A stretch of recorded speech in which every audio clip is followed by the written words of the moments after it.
Assalamualaikum warahmatullahi wabarakatuh. Kembali lagi bersama saya Faisal Anugrah. Kumaha dararamang pangestu. Semoga kita sehat selalu, diberikan rezeki yang halal dan melimpah, serta mendapatkan kebahagiaan dunia dan akhirat. Amin Allahumma amin. Baiklah teman-teman, di video kali ini atau di pembahasan kali ini kita akan membahas sebuah kisah inspiratif mengenai istidraj. Kalau di video sebelumnya kita berbicara tentang istidraj, nah di video kali ini kita akan membahas tentang kisah inspiratif dari seseorang yang pernah mengalami hal istidraj. Dan terima kasih saya ucapkan kepada beliau karena sudi kiranya memberikan pengalaman mengenai istidraj. Mau tahu bagaimana kisah inspiratif mengenai istidraj tersebut?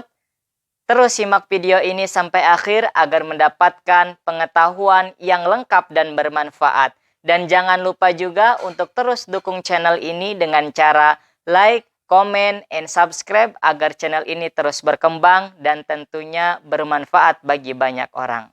Baiklah teman-teman, di video kali ini video yang sangat spesial yang harus kita utarakan karena ada salah satu teman kita yang berbagi pengalaman mengenai istidraj. Kisah beliau bermula dari lulus sekolah semenjak 2015. Beliau menjadi alumni sederajat SMA di salah satu pondok pesantren yang berada di Jawa Timur. Dan akhirnya setelah dia menjadi alumni di salah satu pondok pesantren tersebut, dia melanjutkan kuliah di Medan di salah satu universitas yang berada di Medan. Rutinitas beliau adalah mengajar sekaligus belajar.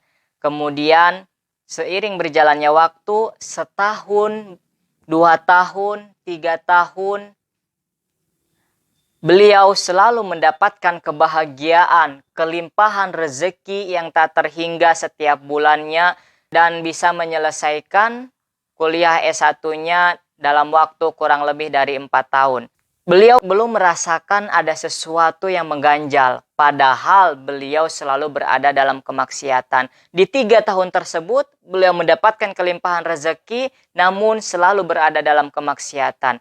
Yang pertama, selalu melakukan hal buruk yang tidak diketahui oleh orang lain. Mungkin yang hanya mengetahui dirinya dan Allah Subhanahu wa Ta'ala. Yang kedua, dia jarang beribadah. Jarang beribadah rutin sebagaimana mestinya. Yang ketiga, sombong, angkuh, dan merasa dirinya paling benar. Dan yang keempat, tidak mau mendengarkan nasihat dari orang lain.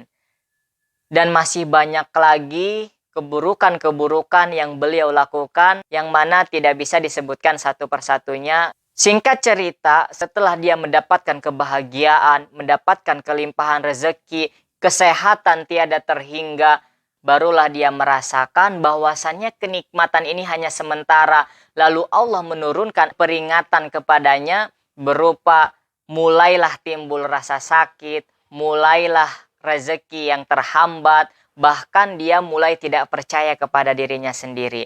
Akhirnya sakit pun dia rasai karena dia pernah melakukan kemaksiatan sebelumnya. Singkat cerita lagi, setelah dia berada di fase yang seperti ini, kenikmatan didahulukan, kemudian berakhirnya dengan sebuah kesengsaraan, kemudian dia pulang ke kampung halaman yang berada di Jakarta.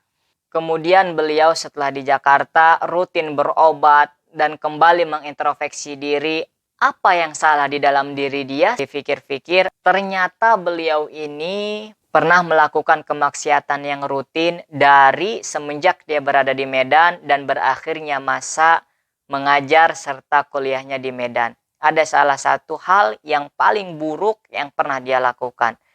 Kemudian setelah itu akhirnya beliau pun menyadari hal tersebut, bahwa hal tersebut adalah perbuatan yang sangat dibenci oleh Allah Subhanahu wa Ta'ala. Dan akhirnya dia menintrospeksi diri, memperbaiki tingkah dan perilaku, akhirnya dia memperbanyak bersedekah dan kemudian rutin dalam melaksanakan ibadah.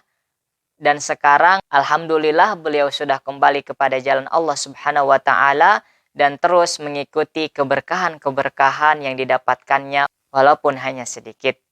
Itulah teman-teman mengenai kisah inspiratif istidraj.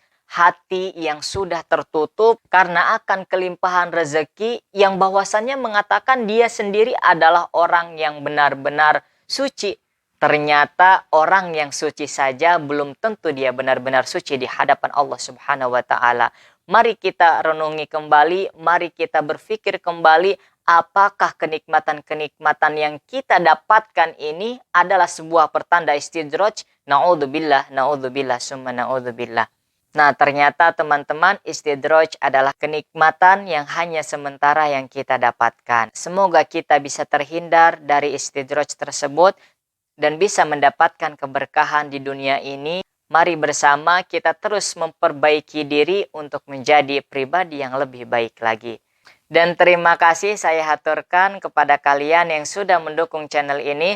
Hatur nuhun. Dan bagi yang belum, terus dukung channel ini dengan cara like, comment, and subscribe agar channel ini terus berkembang dan bisa bermanfaat bagi banyak orang.